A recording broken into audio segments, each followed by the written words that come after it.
The Global Business Report on Rise News. Nigerians were groaning over the weekend in darkness after the national electricity grid suffered a major failure on Sunday. Let's take a look at some tweets from the discos here. This is the Echo Disco. Dear customer, the outage you're experiencing is due to a system collapse on the national grid. We're working with our TCN partners, that's the Transmission Company of Nigeria, to restore supply as soon as possible. Please bear with us.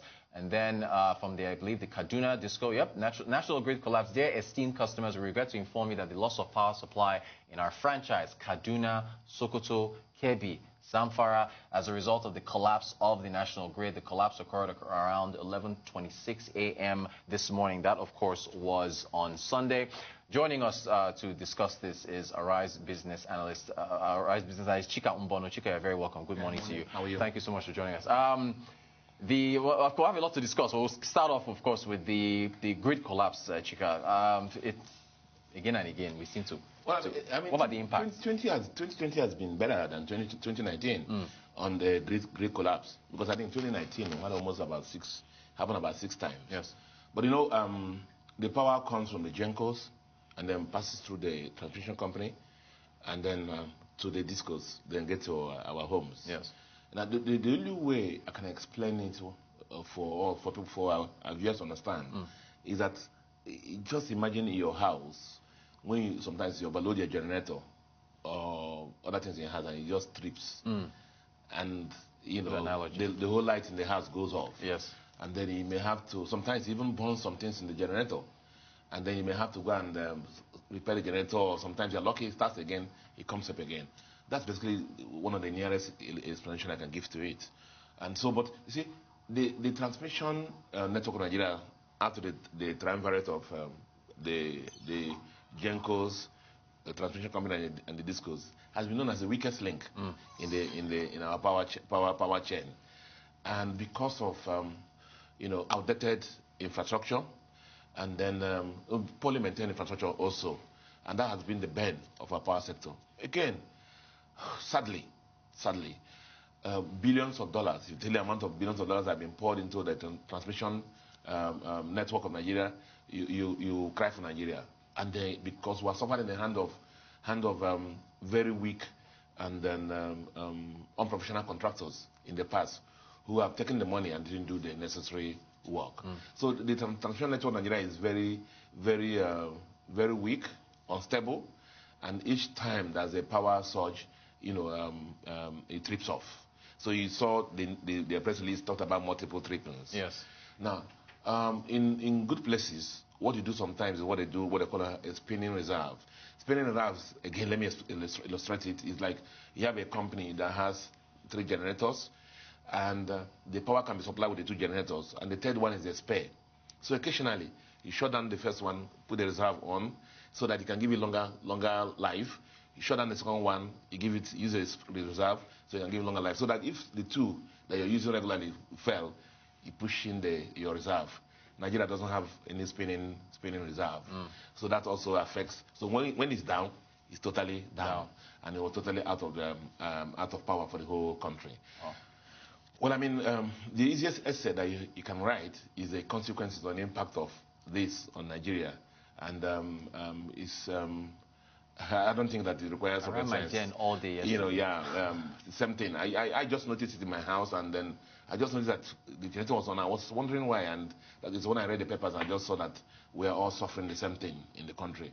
And power, we know, is, we talked about it several times in this program, is a major bane limiting the development of Nigeria in every sphere, whether it's health, whether it's manufacturing, whether it's education, you know, whether it's in lifestyle, whether it's security. You know, security, if the street lights work, some of these funny places that, you know, are dark, you will not see people who attack travelers. Right. So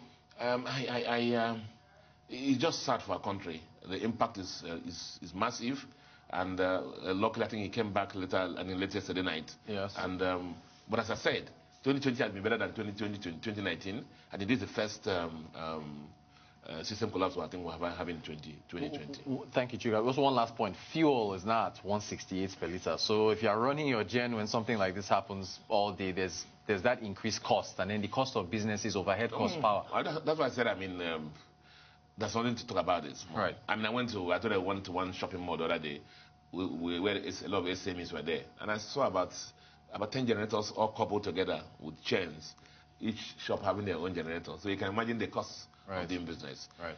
Power is a major cost of doing business in Nigeria. Indeed, if you eliminate it, I think 20 to 30% of the cost of doing business in Nigeria will disappear. And a lot more people will be employed. Thank you for that, Chika. All right, so this to move to agriculture now, this very tragic a massacre that took place in Borno. Chika, you've talked a lot about farming, outputs, agriculture. I wanted to get your take on what happened and, moving forward. You were seeing the images there now. Even in the program before, we talked about that at the time.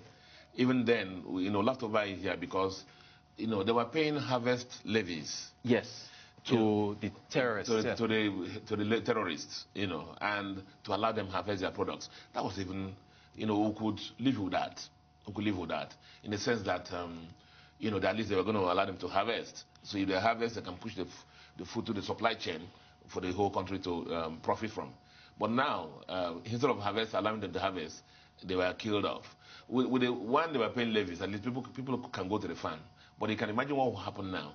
The fear of going to your farm, because you don't know whether you go there, they will just kill you like they have killed this 43 or 100, as the case may be, people who have died. It's a sad tragedy for our country, and all the reports push it out there that Nigeria, along with some other countries in sub-Saharan Africa, may actually be inching towards food famine if this continues. And if you add this to the floods that we had this year, now this issue of fear of the terrorists in going to the farms, we're going to have major problems. And the impact may not be immediate, but we know that we're feeling the cost, especially in our country when we know the food inflation is above 17%. Exactly. And everybody in the fiscal side, in the government side, have been saying that once the harvest starts, it will help to moderate inflation. Even the CBN governor said it at the last multi-policy committee meeting, that once the harvest starts, it will help to moderate the food inflation. Look at now, the innocent farmers are going to do the harvest. Look at how they made their untimely death.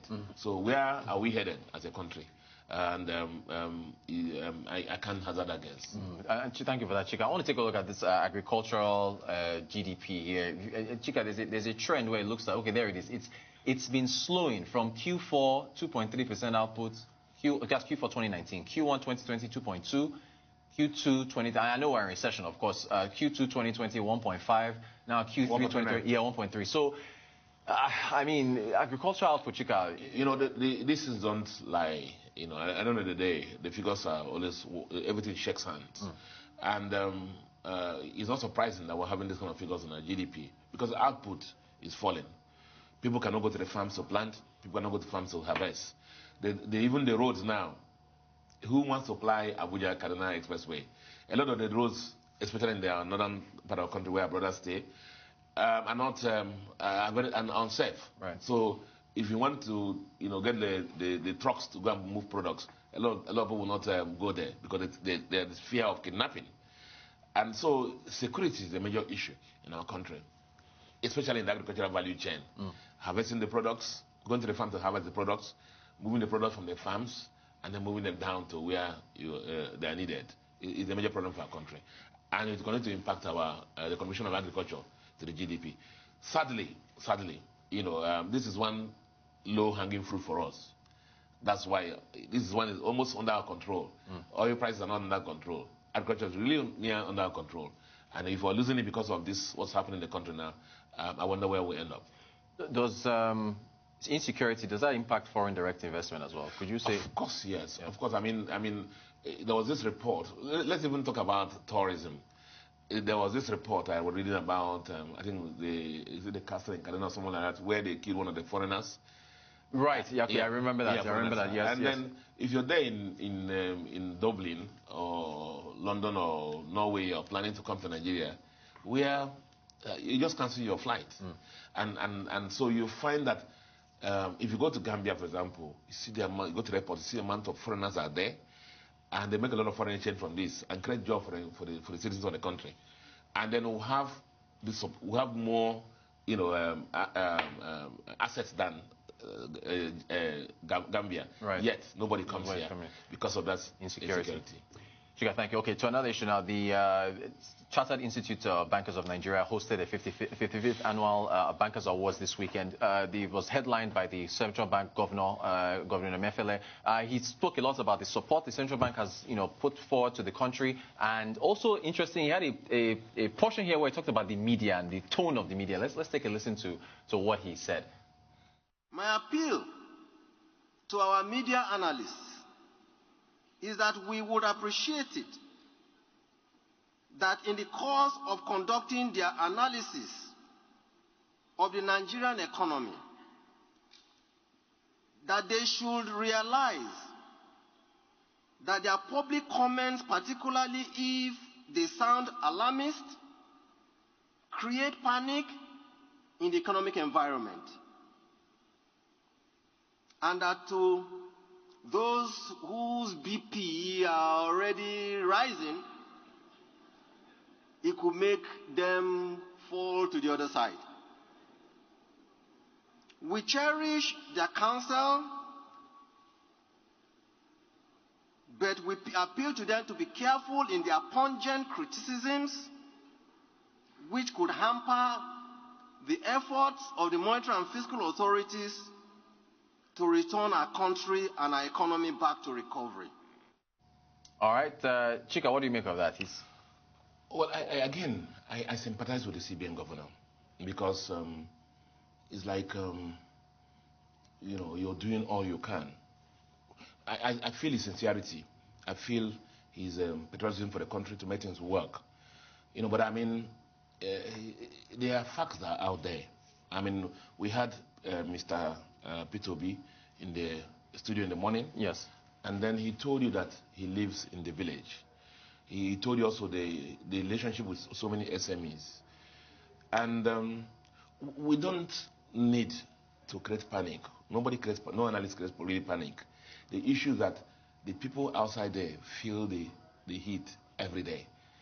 The average housewife or even man that goes to the market now knows what the prices are there.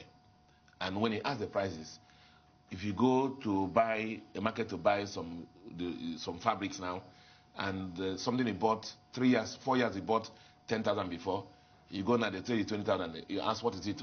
What do you hear is $1. Right. You go to the market to buy meat. The meat that used to cost 5,000 naira is costing 10. They ask what is it? What do you hear is $1.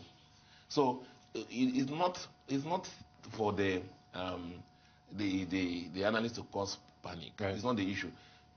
Things are happening outside there, and I hope the CBN governor will be able to, maybe, dress, cover, mask himself, and go out to the street and feel the pulse on the streets. A secret shopper. A secret shopper, right. So that he will know that it is not issue of analysts causing panic in the system. That's panic already in the system. The only way I can know about the panic system is that look at the NSAS protests. Also, look at the amount of social discontent in the country. Right. Look at the parameters out there. A nation that has almost 100 million of it living below poverty line. You don't require analysts to create any panic. There's already panic out there. 100 million people living below the poverty line. 60 million people unemployed. Come on. So we hear him. We're very patriotic also. But we have to put out a message there of what's really happening. But people are feeling it. And then it's not really the analysts that are causing the problem. Arise business analyst Chika Bono, always a pleasure having you, sir. Appreciate your insights on those stories. You're watching the Global Business Report here on Arise News.